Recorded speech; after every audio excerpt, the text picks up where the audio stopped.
Hey everyone, Mike here with the Sysadmin School, and in this video I'm going to show you some of the different storage options and storage provisioning options we have in Windows Server 2012 R2.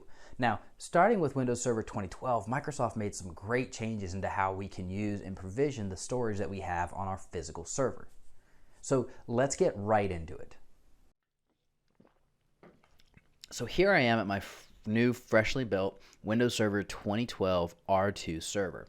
And I have Server Manager open here. We can go ahead and minimize this, and you can see up in the top right hand corner, it's the pretty generic built server name. There's really no IP address, it has an APIPA address, and I have 1 volume and 4 gigs of RAM. This is a virtual machine, obviously. If we look, we actually will see that I have 5 disks in total, and we can do that by coming over here to File and Storage Services. And then if we look at disks, we can see that I have 1 disk, which is 120 gig, and that's got the master boot record on it, and it's actually the disk that I'm booting to. It's my C drive, so it's the C volume.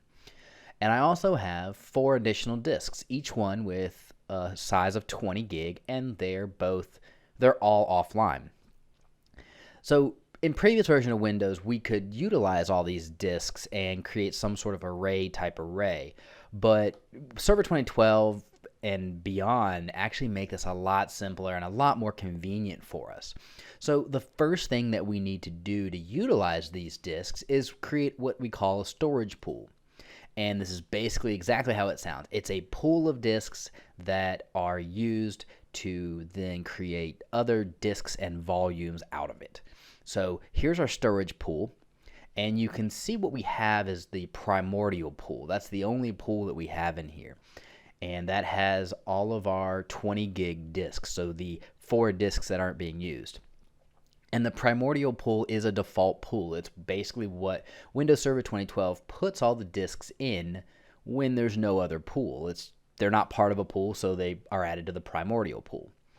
But we're going to create our own storage pool here, and we can do that by simply right-clicking inside and do New Storage Pool. And then we'll just click Next, and we can give this a name. And we'll just call this Mass Storage. Pretty simple. Nothing out of the ordinary, nothing major. We are going to choose disks from our server, so we'll click Next. And then from here, you can see all the different disks that we have selected as offline we can choose from. Now, if we expand the name here, we can see the physical disks. Then what we have is you can see the different types of disks they are. And then over here, you can see under allocation, we can choose automatic, which is pretty much what we're going to choose, or we can choose manual or hot spare. Now, the cool thing is here, hot spare is exactly what you may think if you've heard of hot spares before. Hot spares are really a disk that's just sitting there waiting to be used, but it's not being used. So what that means is if you have, say, 3 disks and you set one of them as a hot spare, 2 disks will be used, and then if one of those 2 disks fails, the hot spare kicks in and starts working. So we're going to do that.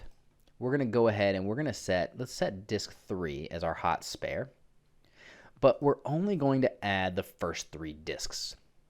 Pretty simple. Now once we've clicked those, we'll just go ahead and click Next.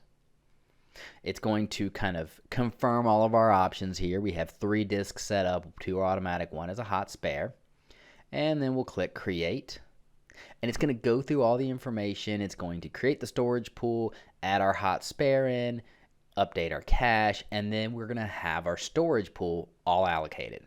Perfect. So now you can see we have our mass storage pool here, and our primordial pool is still here because we still have that 1 disk that we didn't use. Perfect. So now what do we do next? The next thing we need to do is actually create a virtual disk. So we'll create a virtual disk from this pool. And to do this, we're going to right-click on the pool itself and do New Virtual Disk. Pretty simple. And we can go Next, and we can pick, it's already picking the storage pool. Click Next, we give it a virtual disk name, and we'll just call this one Light Storage. The names for me are completely random. I'm just coming up with names as we're talking.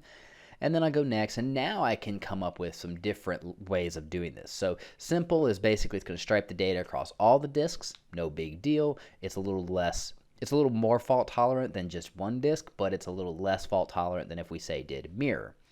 Mirror is going to duplicate the data across 2 or 3 of the disks, which is, again, increasing that reliability. But we lose capacity when we do that. So one disk, say a 20 gig virtual disk being mirrored, is going to actually use up 40 gigs of space. Or we could do parity, which is data, excuse me, and the parity information are actually striped across all of the disks. So it adds a little bit more redundancy and allows you to use more capacity, but still reducing capacity a bit. We're just going to do simple. We'll keep it simple, do it simple. So we'll do next. And now we have a provisioning options. So there's a big difference between thick provisioning and thin provisioning. And as you go through your different careers and technologies, you're going to learn that you're really going to understand the difference of these. A thin partition is really where we tell the operating system this is a 20 gig drive, but the actual space being used is only what's there.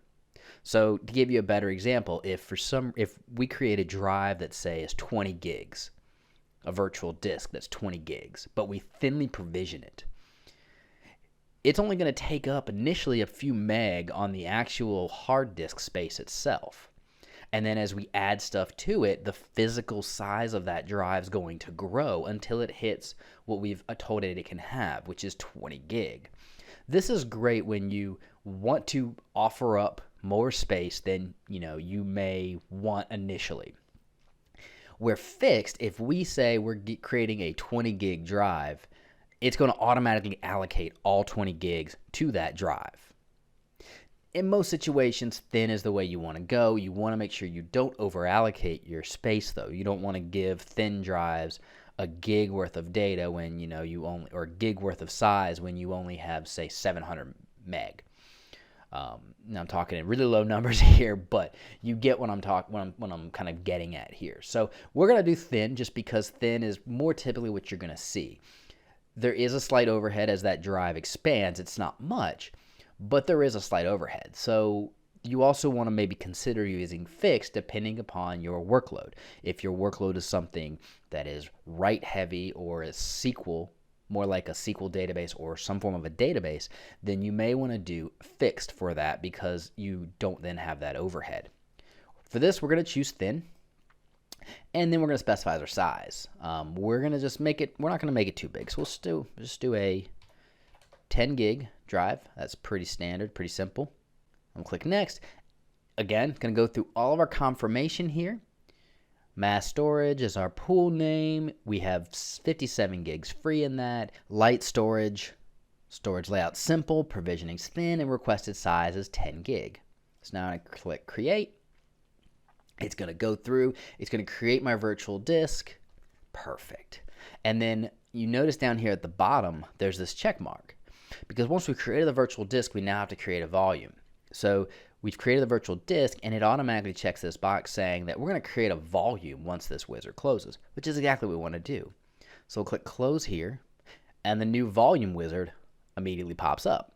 So we'll click next, and we're going to choose our server, and then you can see the only disks we have available are the virtual disk we just created, which is 10 gigs in size. Perfect. So we're going to click that guy, and we'll click next. And then we need to put in how big we want this drive, this volume to be. So we are going to use the max, which is in this case 9.97, because there is some overhead when creating those virtual disks. So click next. We pick the drive letter we want it to have. Next, we select the file system type. We give it a volume name. Click next. It's going to again confirm everything we've done, and we'll click create. Now, same steps. It's going to go through. It's going to create the new partition. It's going to format it, and then it's going to give us access to it. And we'll see here very shortly that we're going to have a new E drive once this is done that we can start storing stuff on. All right, so now that is complete. We click close, and we can see down here virtual disks, and we can see that it's a volume now. And if we click volumes up here, we can see that we have our C drive, which is one we already knew about, and we have our thinly provisioned light storage drive. Now, if we look back at our storage pools, one of the things you'll be able to see here is what I really mean by light storage. So we look at our storage pool, or thinly provisioned, and we can see the capacity of our storage pool is 57.8 gigs, and we have 55.5 gigs free. Now, we allocated 10 gigs for this light storage drive. So why do we have 55? Because that's all that's being taken up at the moment through formatting. As we add stuff to this 10 gig drive, we'll see the free space on this storage pool, this mass storage pool, start to drop. So let's do that. Let's go ahead and let's extend this drive, because, you know, I shouldn't have made this 10 gigs. I should have made it bigger than that. So let's go ahead and extend this drive. And to do this, extend drive, and then we get to specify the size. It's telling us that it's currently 10 gig, and we'll change this guy to 20 gig. Okay. And it's really that simple. So now what we have to do is we have to go into our volumes, and you can see our volume is still at our normal capacity, but we can come in now, extend our volume, and it tells us that, hey, we can extend it to a maximum size of 20 gig. So let's do that.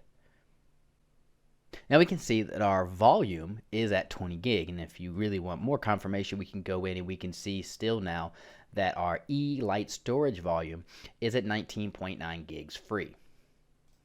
So this is all awesome. Now remember, we had that extra drive that we didn't, that's still in the primordial pool.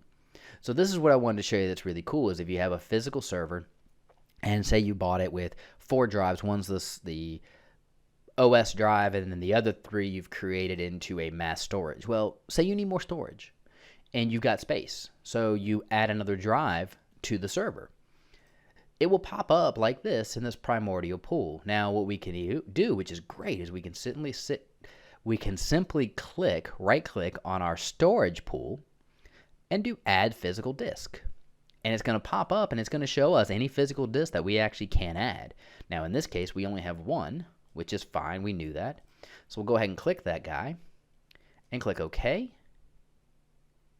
It's going to go through, and it's going to automatically update our pool with the new drive, and you can see the primordial pool is gone because we no longer have any unprovisioned or drives that aren't in a storage pool, and our new capacity is 77 gigs. So this is a great way to manage storage that Microsoft has added to Windows Server 2012 and beyond. If you liked this video or it helped you out at all, I would love for you to check out my site, thesysadminschool.com, where you'll find great information on learning to become a systems administrator or to help your career as a systems administrator. Thank you for watching, and I hope to talk to you guys soon.